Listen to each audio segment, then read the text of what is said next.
I was finishing high school and somebody was asking me where I was going off to college, and I don't even know where I came up with the accent on that one. I just said University of Iowa. All I can think of was that the Iowa Hawkeye football coach Hayden Fry would say it that way. He was from Texas. All right, my Simpson couch gag. Well, I guess that means doing a callback to the performer before me. When he started off with what sounded like a sermon, it made me think of the House of Pain song Jump Around, which is still played a lot of college football games, especially at kickoffs. And it's like, and that is a good one to start off with, because it's pack it up, pack it in, let me begin. I came to win, battle me, that's a sin. And I also like it because, when I'm a storyteller, in some cases, yeah, it can be like rapping, because there's that line, word to your moms, I came to drop bombs, and it's like, yeah, when somebody likes the joke, I guess that's the case of me dropping bombs. Thank you! There's another line in it about smacking a hoe, and it's like, no, don't expect me to be doing that. Although, I once worked with somebody who liked saying ha ha, he, ho ho, and I would tell her, you shouldn't call yourself a hoe. Even if she was one. Oh my God! Thank you! Well, I should get to the regularly scheduled jokes now.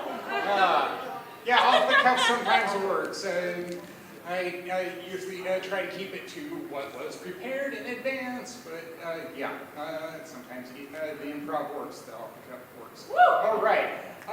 Yeah, I'm still known as the bank employee. I guess that should make sense with the way I'm dressed, but not a banker. No, I don't do loans for people. You know that by now when I talk enough about my work. So yeah, tails, hang like tails, crypt.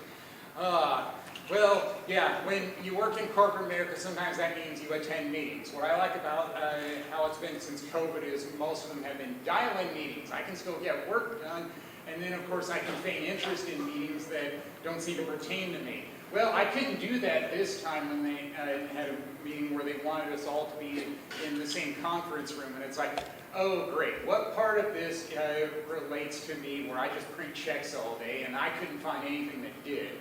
And I could tell that somebody else was tired and bored just like me with the way they had their head like this on the table.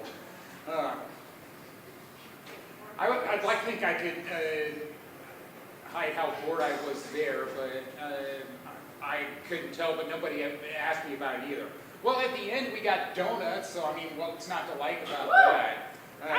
Yeah, that's the other thing about COVID is we didn't have a lot of potlucks for a while because people weren't at the office very much.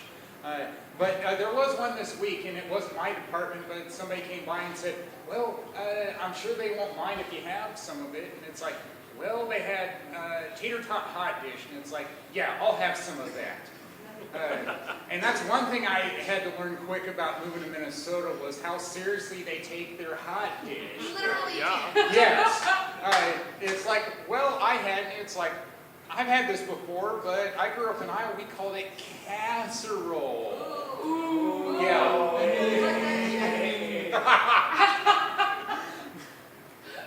Get off stage, Lyle. Now, near as I can tell, why hot dish is taken so seriously in Minnesota is that we have long and cold winters, and we want hot food to get us warm again. It's like, all right, now that makes sense. I know they even have had plays like How to Speak Minnesotan. I mean, going up north of the cabin, that's a thing I would hear a lot in Minnesota. It's like, I know nothing about that. I don't have a cabin up north. And nobody's invited me to one yet either. Well, I guess that's neither here nor there. I'm sure that not everybody has a cabin here, although it sounds like quite a few people do. Yeah, there was that. Yeah, I wish I had more fun work stories than that, but I guess that alone will probably suffice most people. Still doing the red box thing. There was an idea left over from the previous week when I was just scrolling through when I'm at the kiosk. There was a thriller, I like thrillers, called Angel Has Fallen. And it's like, oh, Morgan Freeman is in it. And and he's playing the president. It's like, yeah, I'll get that one. Never mind that was a 4-year-old movie. I mean, it doesn't matter to me. I mean, if a movie's good, I'll watch it. And it still reminds me of a button I didn't buy when I was at a U of M gift shop.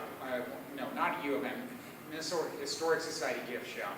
And it said, I would like Morgan Freeman to be my narrator. It's like, yes. Yeah, he's known for doing that pretty well, doing voiceovers. I guess so is John Goodman as well. So yeah, you can't go too wrong with Morgan Freeman, especially playing the president.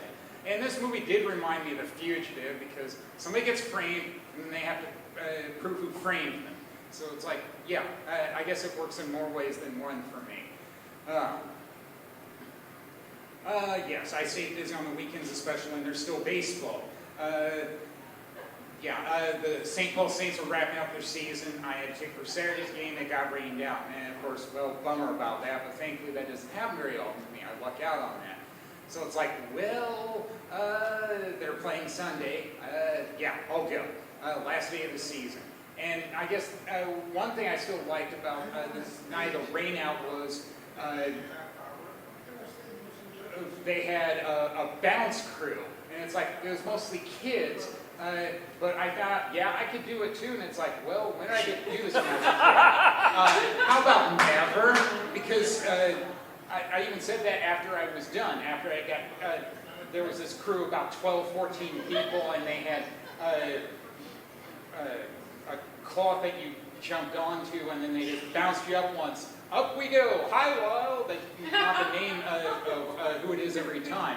And I said, well, yeah, this is a lot of fun to me. It was a lot like when I got to meet Ronald McDonald go to the circus. I didn't do that as a kid either. I had to do that as an adult because my parents didn't take me.